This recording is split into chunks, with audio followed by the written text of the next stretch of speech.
इसे अष्टम ज्योतिर्लिंग श्री नागेश्वर ज्योतिर्लिंग कहा जाता है।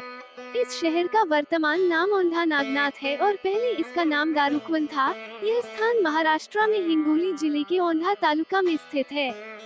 औंधा नागनाथ मंदिर का अति प्राचीन इतिहास। इस ज्योतिर्लिंग की स्थापना में दारुका नामक दैत्य का इतिहास बताया जाता है। प्राचीन काल में दारुका नामक एक राक्षस था, जिसने पार्वती को प्रसन्न करने के लिए घोर तपस्या की थी। पार्वती ने उनकी तपस्या से प्रसन्न होकर उन्हें एक वन प्रदान किया। यह जंगल बहुत ही चमत्कारी था। दारुका जहाँ भी गई, उसने उसका पीछा किया।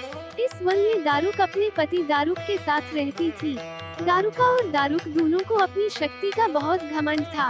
ये दोनों सभी लोगों को बेरहमी से प्रताड़ित कर रहे थे। उसके द्वारा अनेक ब्राह्मणों का वध किया गया। कुछ ब्राह्मणों पर प्रतिबंध लगा दिया गया था। प्रतिबंधित ब्राह्मणों में एक ब्राह्मण शिव भक्त था। जेल में उन्होंने भगवान शंकर की पूजा शुरू कर दी। जब राक्षस दारुक को इस बात का एहसास हुआ तो उसने ब्राह्मण शिव भक्त को जान से मारने की धमकी दी और चला गया। कुछ समय बाद ब्राह्मण शिव भक्त फिर से शंकर की पूजा करने लगा। जैसे ही दारुका को इस बात का आभास हुआ, वो दौड़ता हुआ आया। उसने लात मारकर पूजा भंग कर दी। उसने ब्राह्मणों को मारना शुरू कर दिया। उसके बाद सभी ब्राह्मणों ने शंकर से प्रार्थना की। उस समय महादेव अपने भक्तों पर प्रसन्न हुए और दारुका राक्षसों का वध कर दिया।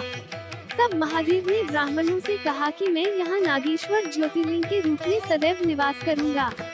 वही स्थान आज नागनाथ या नागेश ज्योतिर्लिंग के नाम से प्रसिद्ध है। मंदिर के आसपास के जंगल को दारुकवन कहा जाता है। बाद में इस स्थान पर एक बड़ी अमृतक झील का निर्माण हुआ और ज्योतिर्लिंग को उस सरोवर में समाहित कर लिया। पांडव काल का इतिहास। युग बीत गए और द्वापर युग श्री कृष्ण के जन्म युग में आया। जब पांचों पांडव कौरवों द्वारा पासे के खेल में पराजित हुए, तो पासा खेल की शर्तों के अनुसार पांडवों को 12 वर्ष का वनवास और 1 वर्ष का अज्ञात वनवास दिया गया। इस बीच पांडवों ने पूरे भारत में भ्रमण किया। घूमते घूमते वे इस अंधेरे जंगल में आ गए और इस स्थान पर उनके साथ एक गाय भी थी। वो गाय प्रतिदिन सरोवर में उतरकर दूध देती थी। एक बार भीम ने यह देखा और अगले दिन वो गाय का पीछा करते हुए झील तक गया और भगवान महादेव को देखा तो उसने महसूस किया कि गाय हर दिन शिवलिंग को दूध से नहला रही थी। तब पांचों पांडवों ने उस सरोवर को नष्ट करने का निश्चय किया और भीम ने अपनी गदा से उस सरोवर के चारों ओर के जल पर प्रहार किया और सभी ने महादेव के दर्शन किए। श्री कृष्ण ने उन्हें इस शिवलिंग की जानकारी दी और कहा कि यह नागेश्वर ज्योतिर्लिंग है। तब पांचों पांडवों ने उस स्थान पर भूतल पर स्थित ज्योतिर्लिंग का भव्य अखंड पत्थर का मंदिर बनवाया। 1600 के बाद का इतिहास। बाद में छत्रपति संभाजी महाराज के शासनकाल में औरंगजेब ने इस मंदिर की इमारतों को नष्ट कर दिया।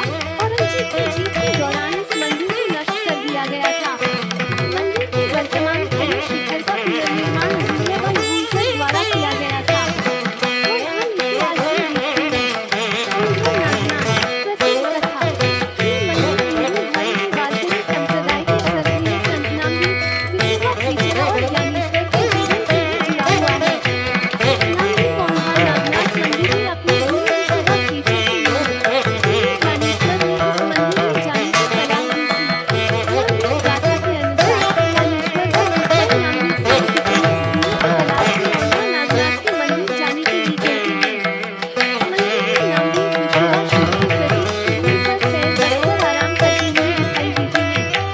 नामदेव ने उन्हें शिव का अपमान करने के लिए फटकार लगाई।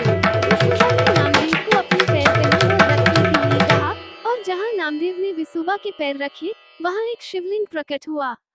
इस प्रकार विसुवा ने अपनी योग शक्ति के माध्यम से पूरे मंदिर को शिवलिंग से भर दिया और नामदेव को भगवान की सर्वव्यापकता के बारे में सिखाया। नामदेव और औंधा नागनाथ मंदिर के बारे में एक प्रसिद्ध कहानी बताई जाती है। एक बार जब वे ध्यानेश्वर, विसुवा खेचरा और कुछ अन्य भक्तों के साथ मंदिर के सामने भजन गा रहे थे, तो मंदिर के पुजारियों ने उन्हें बताया कि मंदिर के सामने उनका गायन उनकी नियमित पूजा और प्रार्थना को बाधित कर रहा है और उन्हें मंदिर छोड़ने के लिए कहा। मंदिर के पुजारी ने भगत नामदेव का अपमान किया और कहा कि वह नीची जाति के होने के कारण मंदिर क्यों आए हैं। तब भगत नामदेव मंदिर के पिछले हिस्से में गए और वहां भजन कीर्तन करने लगे। लेकिन भगवान उदास भक्त की दृष्टि में रहने और भजन सुनने के लिए मंदिर के चारों ओर चले गए। मंदिर के पीछे नंदी का होना उस चमत्कार का प्रमाण है। सिख धर्म से संबंध। कहा जाता है कि सिख धर्म के संस्थापक गुरु नानक ने क्षेत्र से घूमते हुए औंधा नागनाथ मंदिर का दौरा किया और नामदेव के जन्मस्थान नरसी बामनी का भी दौरा किया।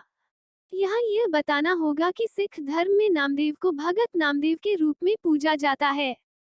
शिव पुराण का कहना है कि नागेश्वर ज्योतिर्लिंग दारुकावन में है, जो भारत में एक जंगल का प्राचीन नाम है। दारुकवन का उल्लेख भारतीय महाकाव्यों में मिलता है, जैसे काम्यकवन, द्वैतवन, दंतकवन। नागेश्वर ज्योतिर्लिंग के बारे में शिव पुराण में एक कथा दारुक नाम के एक राक्षस के बारे में बताती है, जिसने सुप्रिया नाम के एक शिव भक्त पर हमला किया और उसे कई अन्य लोगों के साथ समुद्री सांपों और राक्षसों द्वारा बसाए गए समुद्र के नीचे एक शहर दारुकवाना में कैद कर लिया। सुप्रिया के आग्रह पर कैदियों ने शिव के पवित्र मंत्र का जाप करना शुरू कर दिया और इसके तुरंत बाद भगवान शिव प्रकट हुए और राक्षस को पराजित किया गया। बाद में वहां एक ज्योतिर्लिंग के रूप में निवास किया। राक्षस की एक पत्नी थी, दारुक नाम की एक राक्षसी, जिन्होंने माता पार्वती की पूजा की थी। उनकी तपस्या और भक्ति के परिणामस्वरूप माता पार्वती ने उन्हें उस जंगल में महारत हासिल करने में सक्षम बनाया जहां उन्होंने अपनी भक्ति की थी, और उनके सम्मान में जंगल का नाम दारुकावन रखा। दारुका जहां भी गया, वन उसके पीछे हो लिया। दारुक वन के राक्षसों को देवताओं की सजा से बचाने के लिए दारुक ने उस शक्ति का आह्वान किया जो पार्वती ने उन्हें दी थी। इसके बाद उन्होंने पूरे जंगल को समुद्र में स्थानांतरित कर दिया, जहां उन्होंने साधुओं के खिलाफ अपना अभियान जारी रखा, लोगों का अपहरण कर लिया और उन्हें समुद्र के नीचे अपनी नई मांद में सीमित कर दिया, जिससे कि महान शिव भक्त सुप्रिया वहां घायल हो गईं। सुप्रिया के आने से क्रांति हो गई।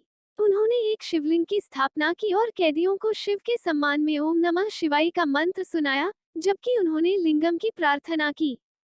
जप के लिए राक्षसों की प्रतिक्रिया सुप्रिया को मारने का प्रयास करने की थी। हालांकि जब शिव प्रकट हुए और उन्हें एक दिव्य हथियार दिया जिससे उनकी जान बच गई, तो वे विफल हो गए।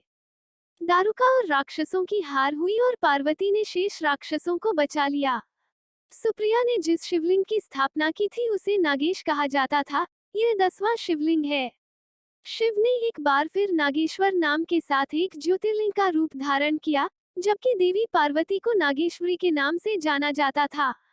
भगवान शिव ने तब घोषणा की कि वो उन लोगों को सही रास्ता दिखाएंगे जो उनकी पूजा करेंगे।